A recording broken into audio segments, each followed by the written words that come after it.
සියලු දෙනාටම තෙරුවන් සරණ ප්‍රාර්ථනා කරනවා. අද වැල්ලවාය හීවැල් කඳුර ශ්‍රී ජයබෝධි විහාරස්ථ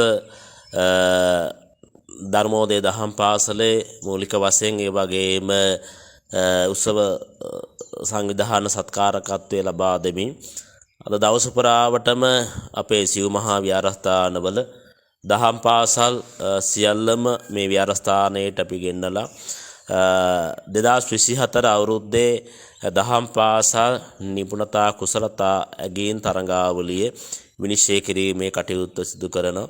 ඉතින් දරුවෝ දහම් පාසල් හතරේම ඒ වගේම දරුවන් 200කට වැඩි පිරිසක් මේ විහාරස්ථානයේ නැත්නම් හාමුදුරන් වහන්සේ මේ කාලේ වැඩ ඉන්න මේ අභිනව හීවැල් කඳුර ජයබෝධි විහාරස්ථානයේදී මේ දහම් පාසල් තරඟ විනිශ්චය කිරීමේ කටයුතු සිදු වෙනවා.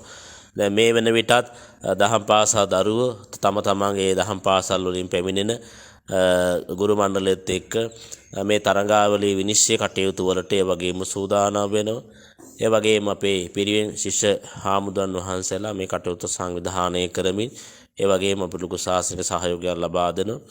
ඒත් එක්කමයි හීවැල් කඳුරු විද්‍යාලය කොළොංගස්තැන්න ගම්පහ ඒ වගේම අපේ කල්තොට පිරිවෙන මේ සියලුම ආයතනවල අපේ උපාධිධාරී ගුරු බෞතුන් අද දවසේදී මේ තරඟ විනිශ්චය කිරීමේ කටයුතු සිදු කරනවා.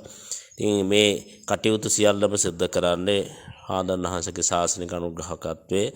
ඉතින් අපි බලාපොරොත්තු වෙන්නේ දහම් පාසල් වලින් ඒ වගේම අතහැරෙන දරුවෝ නැවත දහම් පාසල් වලට සහසම්බන්ධ කරලා බෞද්ධ පුනරුදයක් ඇති කරවීම උදෙසා මේ ළමා සමාජයේ වගේම දහමට පන්සලට දහම් අධ්‍යාපනයට නඹුරු කරගන්න ඒ සඳහා විශේෂයෙන්ම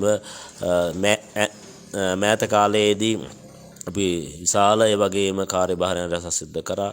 දරුවෝ චාරිකාවට සම්බන්ධ කිරීම ඒ වගේම දරුවන්ට සමාදන් වීමේදී යම්කිසි පිරිකර පරිස්කාර වටිනාකමක් ලබා දීම සහ ආගමික කටයුතු වල දරුවෝ වැඩි වශයෙන් දායක කරගෙන ඔවුන් ප්‍රශංසා කිරීම ආදී කටයුතු. දැන් මේ තරඟාවලින් අනුතුරු මේ සියලුම ජයග්‍රහණ ලබන දුවා දරුවන්ට අපේ දහම් පාසල් හතරේම ඒ දහම් පාසල් සිසු දරුවන්ට තෑගි භෝග සහ සහතික නොඑක ආකාරයේ ප්‍රසාද දීමන ආදී දේවල් ලබා දෙමින් මේ දහම් අධ්‍යාපන රුචිකත්වයක් දැක්වීමටයි අපි මේ කටයුත්ත සංවිධානය කරන්නේ. ඉතින් එහෙමනම් අපිට විශාල පිරිසක සහයෝගය ලැබෙනවා. අද දවස පුරාවටම උදෑසන 9 සිට පස්වර 4 දක්වා මේ තරඟාවලිය විනිශ්චය කිරීම කටයුතු මේ විහාරස්ථ පරිසරයේ සිදු වෙනවා.